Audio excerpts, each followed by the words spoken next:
parenting through the pandemic. We want to talk right now about priming and how to use priming to help your child be successful in this environment. So once you've got your special five routine down and once you're working on sort of practicing stretching the amount of time that your child can play independently or do something independently, priming is a wonderful tool. So I want to say that no matter what you do, there are going to be some upset and challenges. And if you go back to that stress module that we began with, you'll know that we're in a stressful moment and there are many things that cause stress for different children. And they may be what you think and they may be something totally different. So holding that it's perfectly typical for there to be ruptures and challenges and issues because you are parenting children, right? And they are learning. So there are going to be upsets and it's not always going to work. And so priming is the tool that we use when there's been kind of a tricky moment or when you anticipate something challenging, and we're using priming to let everybody know how it's going to go, what's going to happen. We're going to let everybody know that it's going to go better. That's called priming forward. It's gonna get easier. We believe in them and we got it. So we want to let our child know what's going to happen and how it's going to happen. And if you remember from when we talked about schedules, that kind of knowledge is quite reassuring for kids.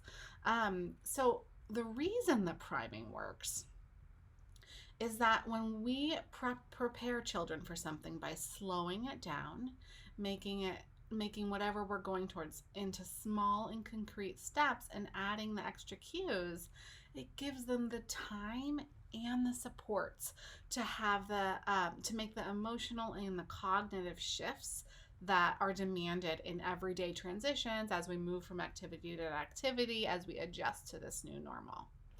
Now, priming also averts power struggles, okay? Everyone's going to be focused on the external cues, on the steps of the activity, on what is going to happen, and on the intention that there is going to be success. So there's a couple of keys to priming, and I want to give you an example. If you're having a challenging time, say, with a child being able to entertain themselves during a regular 30-minute meeting, for example, like maybe the child acted up and you had to leave the meeting and then come back, or whatever it is, you were interrupted and maybe you even got frustrated. That night when you are having some reflective time with that child, so it depends on what that looks like for your family. It's maybe laying with them till they fall asleep. It's maybe sharing about your day at dinner time, whatever it is for you. Make sure that you have that time, and then you're going to prime in that time. You're going to say, I know that today was a little bit hard. It's a little tricky when we tried to do our working time together. And I know tomorrow's going to get easier. Tomorrow, during the time that Mama's working, do you want to do Play-Doh or clay or make a necklace out of beads? Okay, so you're telling them it's going to be okay, and then you're giving them some choice, some agency, right? A child-size agency. So when you're priming, there's a few keys that I want you to really keep in mind. You got to have a lot of empathy. You're priming from the child's perspective, okay?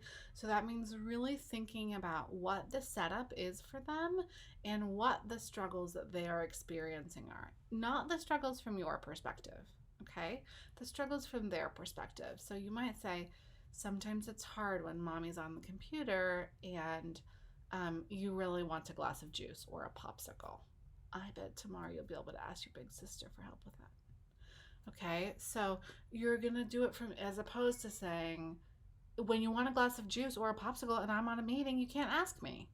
Okay, that's not gonna help him know what to do, and it's not really from his perspective, right? It's from your perspective. So we're really trying to shift into the child's perspective when you're priming. It's great to prime with boundaries, so making sure you're giving ultra clear signals about the beginning and the end. Okay, so I worked with a family recently where dad was working in the bedroom and the boys could not play upstairs because they were too loud and were disrupting Dad's meetings. And so Dad decided that he needed a signal for the children, right? That now we know Dad is working and we have to go downstairs. So the signal was sock on the door. Okay. That might bring back some memories for you from college. It certainly does for me. But for these boys, when they saw the sock on their parents' bedroom door, they knew that that was their time to go down. And when sock came off, that would mean Daddy can play or we could play upstairs. So building in these kinds of ways for your children to know that that's going to happen. And then you might say, I bet tomorrow before you go upstairs, you're going to look and see if the sock is on the door handle. You got it. So you're being so gentle with the child who's maybe caused some challenge, and that takes something. So I just want to hold for you that you need to take care of yourself so that you can get to that gentleness. And maybe it's just a few deep breaths. Maybe it's taking a shower before you have this conversation. Priming needs to be super consistent. So same thing for the same activity all the time. We want it to be really, really neutral. So not this thing where you have to do this when I'm doing this and you're not allowed to do that. That's not going to work. And even that sort of said more gently is also not going to work. I'm exaggerating a little bit. But we want it to be neutral. We want it to use positive language. We call that positive opposites, that positive parenthood. And we want it to be so consistent. So really think, if there's something that's not working, am I being consistent? And remember, you need to give everything at least 3 days before you decide that it's not working. And it will work. Priming always works. It's kind of like magic. So make sure also that your activities are broken down into really small steps. So the smaller the chunks, and if something's not working, then we need to break things into smaller chunks. Okay, that's our cue. So there are many examples of ways to do this. If you're priming a child who's going to finish playing, you might prime them counting down from 5 on your fingers verbally. You can set a timer. Many children do well with these wedge timers where there's a red wedge, you set it for 15 minutes and the wedge gets smaller and smaller. And that really works for young children because it helps them be able to mediate the time.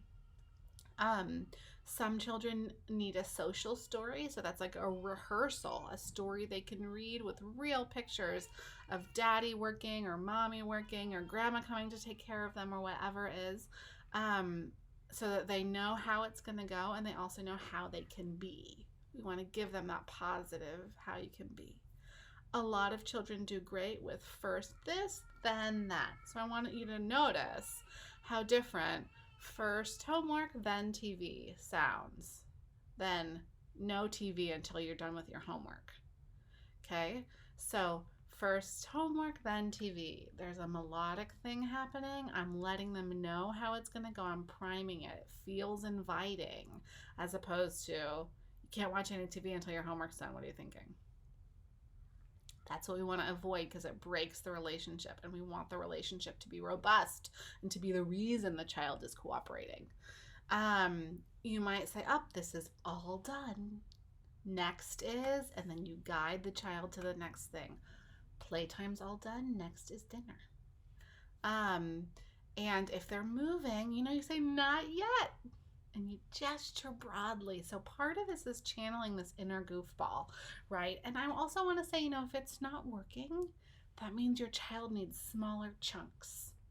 Okay, so if it's not working, if you're priming for something and the child isn't getting it, further break it down, add more supports. I'm happy to talk to you about what those kinds of supports will look like for your particular child and their particular profile, and try it again. Okay, if they're still not getting it, what that means is they need more supports. So pick an activity to practice this with. Pick something that your child can do. It's not the easiest thing, but it's also not the hardest thing.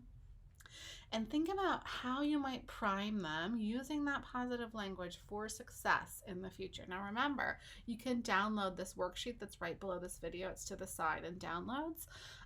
Remember, you really want to prime with empathy You want to use like beautiful melodic intonation if you can, small broken down steps, super clear beginning and ends, and very, very consistent. Okay, so those are your keys to priming. We want to prime forward and always reminding them, I know this is going to get easier in doing that from this real place of gentleness. I hope this has been helpful. Download the sheet, make a plan, get all the adults on board so that you're all using the same language. That's going to help with consistency. And give it a shot for at least 3 to 5 days.